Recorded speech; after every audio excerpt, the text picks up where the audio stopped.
But to me, what I see in Cleveland is real. They're playing a regular rotation. They have depth.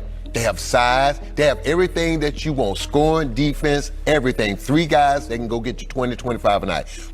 Well, let me start off by saying this. Okay, with the Cavs, in my eyes, they are already legit threats to the Boston Celtics in the East. Already. Okay, let's get that out the way. Okay. So what's making the difference under Kenny Atkinson? Yeah, it's very interesting to see the Lakers compared with the Cavs because the Lakers have the same roster and having the same issues. The Cavs have the same roster and are 9-0. And I think if you look at Evan Mobley, the difference that he has been this year as an aggressive player, it's crazy.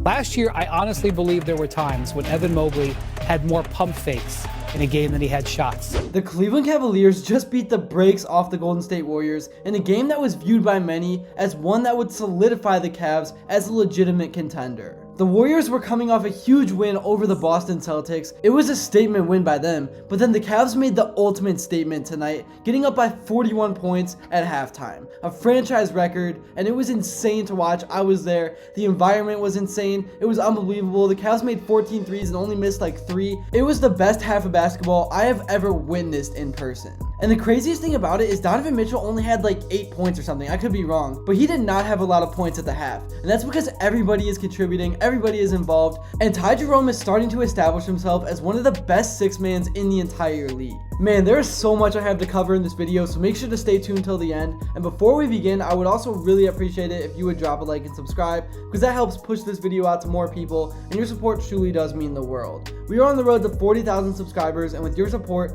I believe we can get there super fast. Alright, so I guess I now know why the NBA did not want to put this game on national TV, because the Cavs, like I said, beat the brakes off the Warriors. It was embarrassing for them, and for the Cavs, everyone 1 through 10 in the rotation was on complete fire. But this domination was not just because the Cavs were hot. They were moving the ball well, they were playing some really good basketball, and more, Kenny Atkinson's offense is really starting to seem legit. It looks like he is the coach that has everything figured out and is putting all the pieces together to finally solve the puzzle. But it definitely does help that Evan Mobley is finally playing aggressive ball, and it looks like he is starting to reach some of that potential. And again, that probably is due to Kenny Atkinson. He's just that good of a coach. The Warriors, in all honesty, didn't even play that bad in this game. They weren't really taking care of the ball, they were definitely sloppy, and they weren't hitting that many shots, but it wasn't like the worst game I've ever seen. The Cavs were just that good. And of course, on the final scoreboard, the Cavs only won by like 20, but you can't even look at that. This game was straight domination from start to finish. The Cavs had no sense of urgency the whole entire second half, and for good reason. You don't want to get anyone injured in that kind of scenario. And the Warriors were kind of pissing me off playing that full court press D the entire second half, but I know why. They obviously didn't want to be embarrassed that bad, and that's just how the NBA is today. I guess every time I try to talk about Darius Garland now, I gotta apologize for what I said at the beginning of the season. I know I bashed on him, I know I criticized him, but man has he stepped up. He is looking like he's finally back in all-star form, and I think that is large part due to him being healthy, and he just has his confidence back. It is a joy to watch him play again, and he really is starting to lead this team offensively. Even when this team was 9-0, there were still so many haters. People were talking about how they didn't play anyone tough. I thought the Bucks were tough. I thought the Knicks were tough. Even the Lakers at the time were playing some good basketball. And they, of course, had the greatest player in the world and Anthony Davis, who's one of the greatest players in the world defensively. So, to me, they had a tough schedule, but I don't care what anyone thinks. Now it's official. The Cavs are legit. They are championship contenders. And there is no way you can say otherwise. And the thing that is just so good about this team is their depth. Coming into the season, I'll admit I was a little skeptical about the bench, but I had no idea that Jerome was like that. I knew he was good when he was on the Warriors because of that one game he played in Cleveland where he just came in and absolutely torched us, but I did not know he was consistent like that. His little slow step is unstoppable, he's got a good IQ, he makes good decisions, and he just had it going from the jump tonight. It was truly spectacular. Like, he even took a heat check. That is how on fire he was. And then, like I said with Evan Mobley, the stats really don't even speak for how good he was in this game. I was there. I really got to see how much of a disruptor he was defensively. Man, it is just insane how much he has developed over the last 2 years. And now that he finally added some muscle, he's not getting pushed around. He's able to stand his ground. And his length really just makes what would be easy shots super difficult. And then we got to give Isaac Okoro his flowers as well. He started this game, played 26 minutes, he had 16 points with 4 assists, and he locked down Curry and really made the offense frustrated from the jump. And he was 6 of 10 too. He was ultra efficient, knocking down 4 threes. If the Cavs can get a few threes from Okoro on a nightly basis, that is really going to make them dangerous as we start to head into the winter stretch. It really is crazy the Cavs were up by 41 at halftime because the starting lineup had 13 turnovers combined in this game. Jarrett Allen had his normal stat line. He had 13 and 12. Obviously could have scored more if the Cavs were being aggressive in the second half, but they played pretty laid back, and that's okay. And Atkinson probably told them to do that in all honesty, because he's just such a great coach with good situational awareness, because the Cavs have a back-to-back tomorrow against the Nets. But yeah, there really hasn't been one specific player that's dominated. 1 through 10, the Cavs roster has all showed up, and that is going to really help the wear and tear on Donovan Mitchell and Darius Garland throughout the season if the bench can consistently step up like that. This team really has just been such a joy to watch through the first 10 games of the season. I know it's a long season. I'm not expecting them to go 82-0 or anything like that. Eventually, sometime during the winter, they're going to hit a wall. They're going to struggle, but I want to see how they respond, because it's easy to have fun and play like this when everything is going well. We'll see how things go and how they adjust when they finally go on their first losing streak,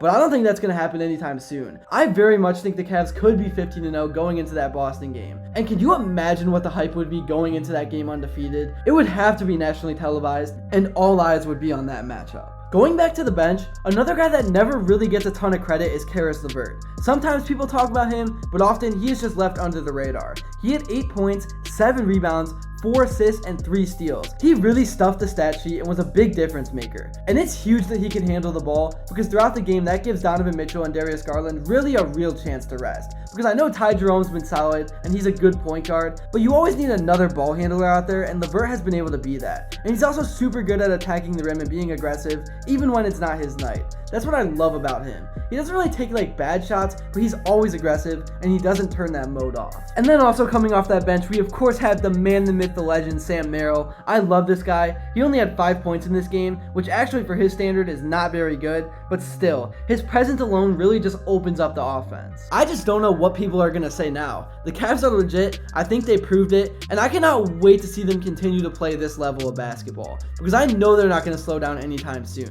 I can just sense the vibe. Here's what Kenny Atkinson, as well as some of the players, had to say in their post-game interview. Well, guys, that was something. We talked from our vantage point about what stood out, but when you're looking at this game, what was most impressive to you?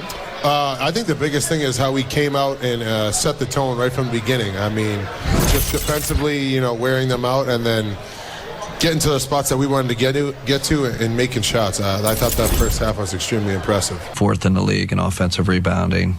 So we took care of those 2 things, and we got out on the break. Second half was like the opposite. It was like, and I was we talked to the guy, like our standards have to be higher, right? Like, great first half, can't play much better than that. But second half, the way we came out, they scored 13 points in the first 3 minutes. I'm a coach. It's like, it was a little frustrating, and I mean they're a hell of a team, so it's a little bit to be expected, but I think it went kind of over that, and we got really stagnant. We weren't moving the ball. We just started putting our head down. They're too good to do that. That's really all I got for this video. Thank you all so much if you made it to this point, and please let me know what you would like to see next, because I'm going to be making Cavs content all year long. But if there's another team you want to hear me talk about, please let me know, because I don't only cover Cleveland sports. But yeah, that's all for this one. Make sure to like and subscribe, and until then, I will see you all later.